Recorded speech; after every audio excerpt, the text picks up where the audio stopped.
파도 끝없는 정우성의 여자들, DM 플러팅 논란, 여복 많아 조심해야, 소름 끼치는 역술가 사주 알고 보니, 데뷔 30년 만에 최악의 혼외자 스캔들에 휩싸이며 연예계 퇴출 위기에 처한 정우성. 이번에는 정우성이 DM, 다이렉트 메시지로 일반 여성을 플러팅하는 사진이 공개돼 그의 물란한 사생활의 끝이 어디인지 궁금증을 더합니다. 그동안 쌓아올린 이미지 타격은 치명적입니다. 그런 가운데 여복 많아 조심해야 한다는 소름 끼치는 역술가의 과거 사주 영상이 재조명돼 모두를 놀라게 하고 있습니다. 구독, 좋아요, 알림 설정은 사랑입니다. 더 좋은 영상으로 꼭 보답하겠습니다. 정우성은 2022년 문가비를 처음 만나 연락하며 가깝게 지냈고 2023년 6월 문가비는 임신했고 2024년 3월 아들을 출산했으며 11월 22일 아들의 존재를 세상에 알렸고 11월 24일 정우성은 양육 책임을 약속했습니다. 그런데 과정을 유심히 들여다보면 문가비가 세상에 알린 이후에서야 정우성은 마지못해 양육 책임을 약속한 것으로 보입니다. 더구나 대중들이 깜짝 놀라고 분노하는 이유는 정우성이 일반 여성들에게까지 접근하여 교제를 이어갔는데 접근 방식이 유사했다는 점입니다.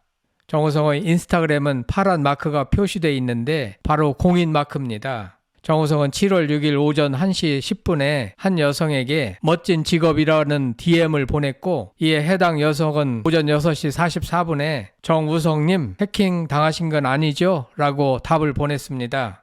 이 여성은 설마 정우성이 자기한테 DM을 보낼 리가 없다고 생각한 것 같습니다. 정우성은 아니요, 우연히 피드 보고 작업을 즐기시고 잘 하시는 분 같아서 DM 보내는 것을 참다가 이렇게 인사드린 거예요 라는 문자를 보냈습니다. 또한 정우성은 차 안에서 이동 중 이쪽은 갑자기 하늘이 이뻐졌어요. 달리는 차 안에서 찍어서 잘 안 담긴다 라며 풍경 사진을 보내고 작업성 멘트를 날렸습니다. 해당 여성은 전주까지 멀리도 가시네요. 경부권 내려갈수록 흐린가 봐요. 운전 조심하세요 이라고 했고 정우성은 운전은 제가 안 해서 여기서 밤 촬영이라 내려왔어요. 여기 맑아요. 해가 쨍 밤 촬영하고 새벽에 다시 서울로 가요 라고 했습니다. 정우성은 7월 6일, 7일, 8일까지 대화를 이어갔습니다. 정우성은 7월 8일 설마 얼마 못 자고 출근인가요? 피곤하겠어요. 난 제작하고 있는 넷플 시리즈 드라마 C집 컨펌이 있어 일산에 가느라 일어났더니 더 자고 싶은데 혹시 번호 알려드려도 될까요? 라고 DM을 보냈습니다. 유명 연예인이 일반인에게 전화번호를 알려준다는 것은 상상하기 쉽지 않은 일인데 정우성은 여성에게 자기 전화번호를 알려준 것입니다. 물론 연예인도 사람이니까 일반인과 문자를 주고받으며 팬과 연예인으로서 관계를 유지할 수 있습니다. 하지만 이런 접근 방식이 유사한 패턴을 보이고 있으며 많은 일반인 여성들과 만나고 스킨십하는 사례가 많은 것이 문제입니다. 정우성은 또한 한 젊은 여성을 껴안고 있는 모습이 담긴 사진도 유출됐는데 알고 보니 해당 사진은 한 사진관에서 발견됐다고 합니다. 누군가가 의도적으로 흘린 것 같은데요. 해당 코드를 찍어보니 그 파일 안에는 다음 사진에서 보듯이 4장의 사진이 더 있었고 진한 스킨십이 담겼습니다. 해당 사진은 지난 9월경에 찍힌 것으로 확인되는데 그 당시에는 문가비가 아들을 출산한 이후의 시점입니다. 정우성의 문란한 사생활이 엿보이는 부분이라고 판단되며 누군가가 불만을 품고 이 사진 파일을 고의로 유출한 것이 아닌가 의심됩니다. 정우성은 어떤 법무법인에 근무하는 한 회계사와 오랫동안 내연 관계를 유지해오고 있다는 기사도 신문에 보도됐습니다. 이 회계사는 단아한 외모로 어느 정도 업계에서 유명세를 탄 인물이고 1998년생 26세라는 소문도 나돌고 있습니다. 또한 회계사가 아닌 세무사이며 S세무법인에 근무하는 여성이라는 구체적인 주장까지 떠돌고 있습니다. 정우성은 여러 일반 여성들에게 DM을 통해 접근하는 방식으로 연인 관계를 맺고 있으며 다양한 연문설이 퍼지는 것도 자연스러운 것 같습니다. 정우성은 난민 기부에 앞장서 왔고 난민 봉사 에세이를 발간해 인쇄를 전액 기부하는 등으로 이미지 관리에 노력했던 연예인이었는데 이번 문가비와의 관계에서 생긴 혼외자 문제를 계기로 그의 문란한 사생활 전력이 드러나면서 이미지는 날개없는 추락을 하고 있습니다. 한편 정우성이 사생활 유출 등 대형 스캔들에 휩싸인 가운데 과거 한 역술가가 본 정우성의 사주 내용이 꼭 맞아떨어져 놀라움을 주고 있습니다. 2021년 방송된 KBS ETV 연중 라이브가 신년 특집으로 40대 소띠 스타들의 관상 4주 분석 결과를 공개했습니다.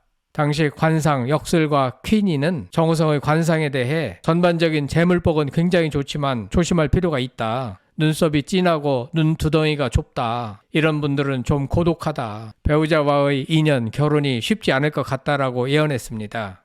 조규문 역술가 역시 정우성의 관상을 보며 여복이 많아서 눈높이가 높다. 눈높이를 좀 낮춰야 할 것 같다라고 말했습니다. 두 역술가들의 말대로 정우성은 꾸준히 연기 활동을 펼치고 지난해 영화 서울의 봄으로 1000만 배우에 등극하며 재물복은 좋았습니다. 하지만 현재 여러 명의 여성과의 스캔들로 여복이 많다는 건 증명됐지만 이 때문에 배우 경력이 끊길 위기에 처했습니다. 역술가의 예언이 정확하게 맞아 떨어진 것 같습니다. 그런가 하면 한편에선 정우성을 향한 손가락질 아직은 이르다는 주장도 있습니다. 왜냐하면 신생아가 귀해지는 시절 아비 어미가 같이 책임지지는 않지만 각자의 방식으로 책임지겠노라 선언했으면 일정 부분 책임을 지는 것이기 때문이라는 것입니다. 정우성을 옹호하는 사람들은 보편적으로 알던 방식은 아니지만 정우성의 요구를 사회가 받아들여야 한다고 주장합니다. 어른들 사생활은 그들끼리 해결하게 놔두고 세상은 아이를 품는 방식으로 넓혀갈 때라는 것입니다. 이소영 더불어민주당 의원도 아이를 낳았다는 이유로 혼인해야 하고 동거 부양 의무를 지며 부부로 살아야 한다는 게 숨이 막힌다며 정우성을 지지했습니다. 이 의원은 정우성 씨 혼외자 논란이 며칠간 미디어를 뒤덮고 있다며 연예인들의 사생활이야 늘 관심사가 되는 것이지만 그가 결혼을 하냐 마냐 하는 결정까지 비난과 판단의 대상이 되는 건 공감이 잘 되지 않는다고 했습니다. 이어 아이 낳은 부부가 이혼하는 게 허용되고 그 선택이 존중되는 사회에서 아이를 낳은 남녀가 혼인하지 않고 따로 사는 게 비난의 대상이 될 수 있는 거냐?